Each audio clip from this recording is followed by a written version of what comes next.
ರಾಮ ಮಂದಿರ ಆದಂಥ ಸಂದರ್ಭದಲ್ಲಿ ಅದನ್ನು ಯಾವ ಮಾಡೆಲ್ ಮಾಡಬೇಕು ಅಂತ ಯೋಚನೆ ಮಾಡಿದಂಥ ಸಂದರ್ಭದಲ್ಲಿ ಅವ್ರಿಗೆ ಅನಿಸಿದ್ದೇನು ಅಂತಂದರೆ ಅದನ್ನು ವೈಷ್ಣೋದೇವಿ ರೀತಿಯಲ್ಲಿ ಮಾಡೆಲ್ ಮಾಡಬೇಕು, ತಿರುಪತಿ ರೀತಿಯಲ್ಲಿ ಮಾಡಬೇಕು ಅಂತ. ಈಗ ಅದ್ರ ಬಗ್ಗೆ ದೊಡ್ಡ ಚಿಂತನೆ ಶುರುವಾಗಿದೆ. ಯಾಕಂದರೆ ಟ್ರಸ್ಟ್ ಪುನರ್ರಚನೆ ಮಾಡಬೇಕು, ವೈಷ್ಣೋದೇವಿ ದೇಗುಲ ಮಂಡಳಿಯ ರೀತಿಯಲ್ಲೇ ಮಾದರಿ ರಚನೆ ಆಗಬೇಕು, ಅಥವಾ ಈ ತಿರುಪತಿ ಇದೆಯಲ್ಲ ತಿರುಪತಿ ರೀತಿಯಲ್ಲಿ ಅದರ ಮಾದರಿ CEO ನೇಮಕ ಮಾಡಬೇಕು ಅನ್ನುವಂಥ ಚಿಂತನೆ ಶುರುವಾಗಿದೆ. ಬನ್ನಿ, ನಮ್ಮ ಪ್ರತಿನಿಧಿ ಹರೀಶ್ ನಮ್ಮೊಂದಿಗೆ ನೇರ ಸಂಪರ್ಕದಲ್ಲಿದ್ದಾರೆ. ಹರೀಶ್, ನಾನು ಆರಂಭದಲ್ಲಿ ಒಂದು ಮಾತನ್ನು ಹೇಳಿದೆ, ರಾಮ ಮಂದಿರ ಆದಂಥ ಸಂದರ್ಭದಲ್ಲಿ ಅಲ್ಲಿನ ಸಿಸ್ಟಮ್ ಹೆಂಗಿರಬೇಕು ಅಂತ. ಅದು mainly Hotel Management with AI. Join IIHM, International Institute of Hotel Management.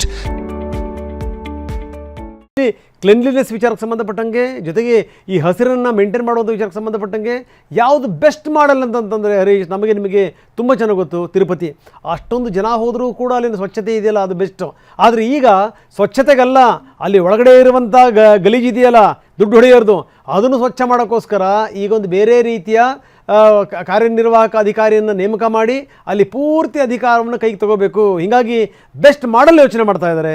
ಒಂದು ತಿರುಪತಿಯ ಮಾಡೆಲ್ ಅಥವಾ ವೈಷ್ಣೋದೇವಿಯ ಮಾಡೆಲ್, ಏನಂತೀರಿ?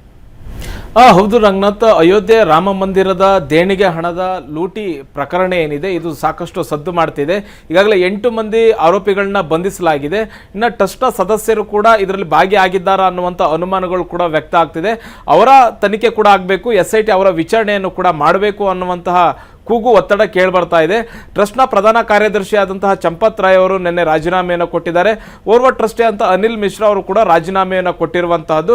ಹೀಗಾಗಿ ಇವರಿಬ್ಬರ ತನಿಖೆ ಆಗಬೇಕು, ಇವರಿಬ್ಬರ ವಿಚಾರಣೆ ನಡಿಬೇಕು ಅನ್ನುವಂಥ ನಿಟ್ಟಿನಲ್ಲಿ ಹೆಚ್ಚಿನ ಚರ್ಚೆ ಆಗ್ತಿರುವಂತಹದ್ದು.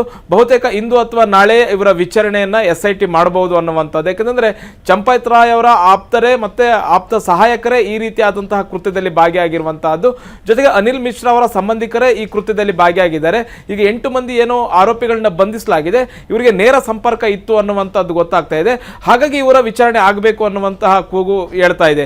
ಈಗ ಅಯೋಧ್ಯೆ ರಾಮ ಮಂದಿರದಲ್ಲಿ ಇಷ್ಟೆಲ್ಲ ದೇಣಿಗೆ ಹಗರಣ ಆಗಿದೆ, ಲೂಟಿ ಹೊಡೆಯಲಾಗಿದೆ ಅನ್ನುವಂತಹ ವಿಚಾರ ಏನಿದೆ, ಮತ್ತೆ ಸ್ಪಷ್ಟವಾದಂತಹ CCTVಗಳನ್ನ ದಿಕ್ಕನ್ನ ಬದಲಿಸಿ ಹುಂಡಿ ಎಣಿಕೆಯನ್ನ ಮಾಡಲಾಗ್ತಿತ್ತು.